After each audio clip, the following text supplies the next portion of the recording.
Hey, the number one thing I hear from existing business owners and new business owners is I need more leads. Where do I find better leads? How do I get those leads into my business?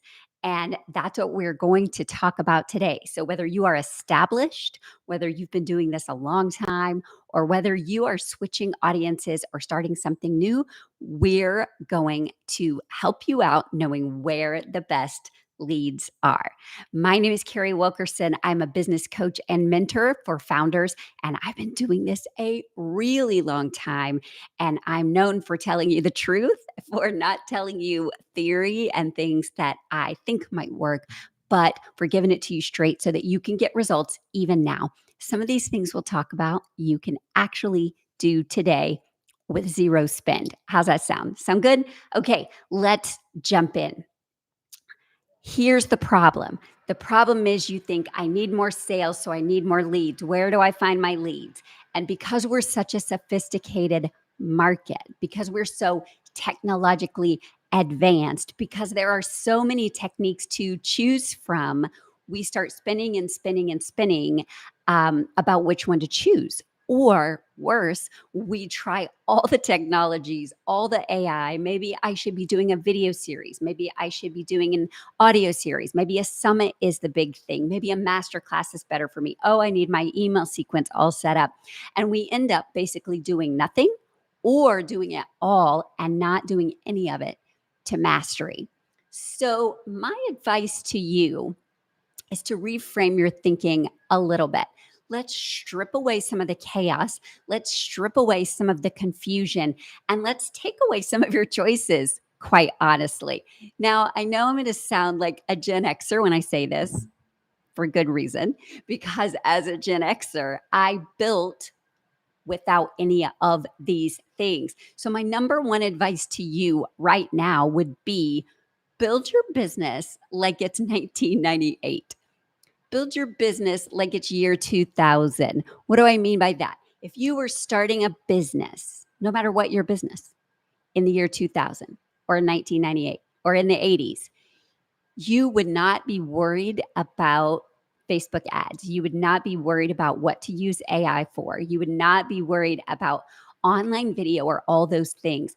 If you were starting a business then, and word on the street is a lot of us started businesses then and made it work and made it profitable, and buyers are still buyers, and problems are still problems that we're solving, and consumers are still consumers. This still works.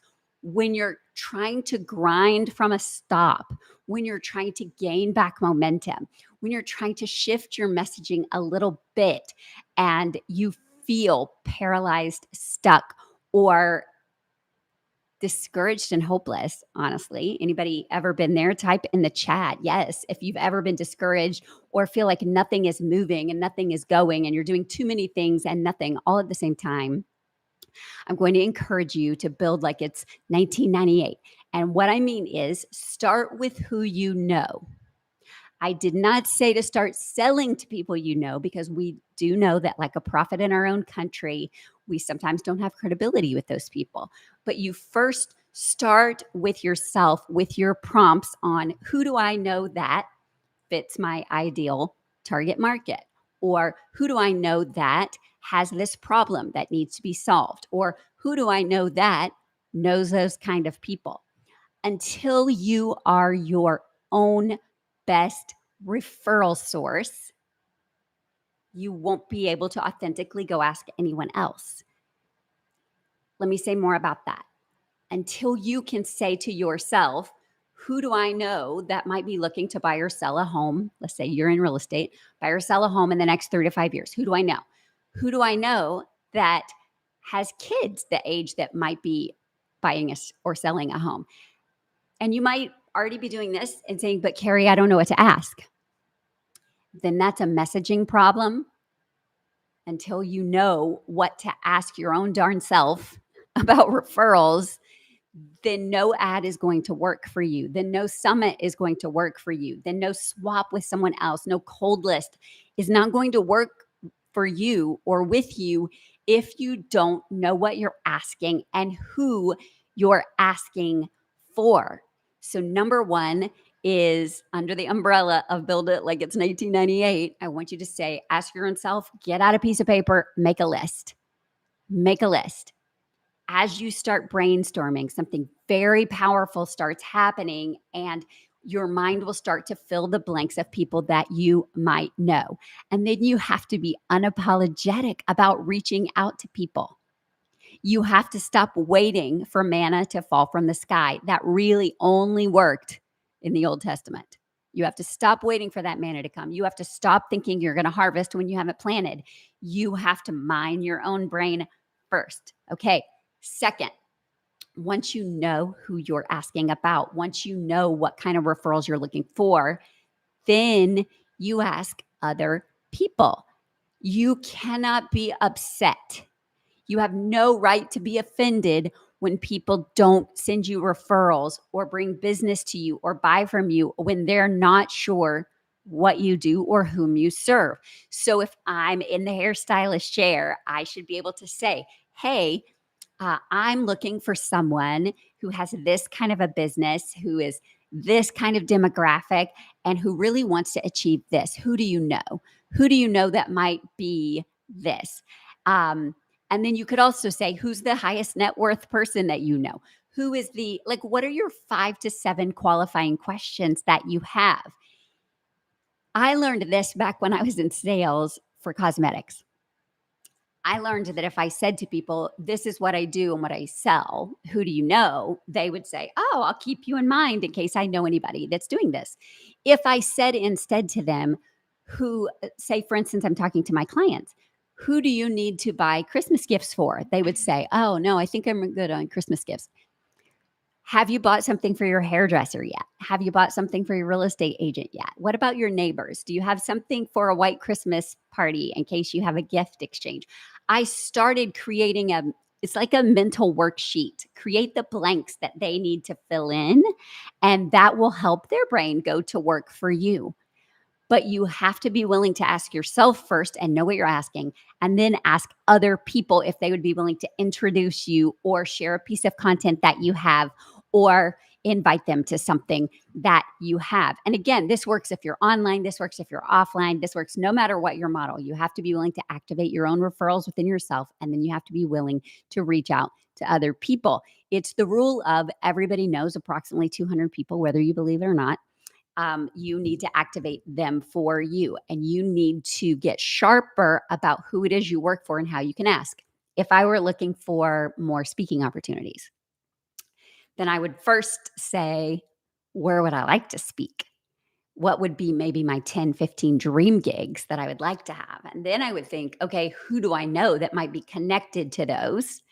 And then I would reach out to people that I knew that were in organizations or knew people in organizations. And I would say, this is who I speak to. This is what I talk about. Who do you know that might be hiring a keynote in the next 3 months? Who do you know that routinely brings in leadership training? Who do you know that recommends books for their audience and does ongoing employee development? You have to know what you're asking and who you're asking, and you have to be willing to ask. We have to quit hiding behind content posts, and we have to quit hiding behind paying for promotions so that we don't get rejected. We have to be willing to put the word out ourselves and activate it as if the internet didn't exist, as if paid ads wasn't a thing. Because until you get your inner circle and your organic game right, what you know and who you know, then paid traffic is going to fall on deaf ears because you haven't nailed in your messaging, you haven't nailed in your marketing, and you haven't really figured out your offer. So I would say first do that. Now, what about when you have an existing business, but you're creating a new offer or a different offer or something like that? Then you do the same thing. You activate yourself and you go to past clients. You go to current clients, you go to colleagues, you go to peers, you look out people that have similar offer to you, but maybe they have gaps. And you reach out and say, this is who I serve. This is how I help. Who do you know? Would you be willing to connect us? I think part of what trips us up, a big part of what trips us up, is we're trying to build as if we're already at a place of full planting, full, full saturation, full omnipresence. And the fact is, sometimes in order to get the wheel moving, we got to grease it a little. We got to grease it by reaching out to people. We got to grease it by saying, who do you know? How can I serve? And getting the word out. Now, if you want to then layer another strategy on top of that, I wouldn't necessarily skip to this, but if you want to layer another strategy on top of that, that would be a good time once you've got great messaging and you have your nerve about asking. That would be a good time to ask about doing Facebook Live swaps, going to speak in someone else's group and they speak in yours. That would be a good time to pitch yourself to podcasts that are a great fit for your ideal audience. You have to have your message honed in and you have to have a great title. You have to be familiar with their work. But if you are in front of other people's audience and you have an effective way to get them onto yours, that can be another step.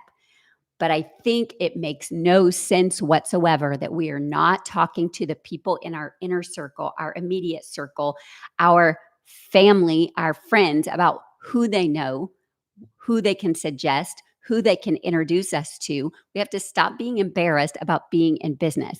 And I encourage you and maybe even challenge you to build it like it's 1998, to start as if you didn't have AI, to start as if you couldn't create a lot of things in Canva that you think are going to bring clients raining down on your head, to build as if your paycheck depended on it, to build as if client generation was on you, to build as if your next lead was because of something that came out of your mouth. I hope this was useful. I hope this was helpful. Type something in the comments about which of these strategies you've gotten too far away from, which one maybe you've never done, which one might be helpful. The power of creating leads is actually in the palm of your hand. We do not have to be a victim to technology. We can take back our prospect generating power. And then once we put them on our email list and once we start communicating on a regular basis, they will grow and grow and grow and tell others. A third strategy, a little bonus one here for the very end. A third strategy would be once they're on your email list, once they're on your prospect list, never stop asking. P.S. This is who I'm looking for. This is who I work with. Who do you know? Would you forward this to them? Would you introduce them to my work? I would be grateful. And I think it would be useful to them too. You have not because you ask not, and you're not asking because you think there's supposed to be a miracle button you're pushing and they're falling from the sky. I dare you to get after it and work your ask off. Talk soon.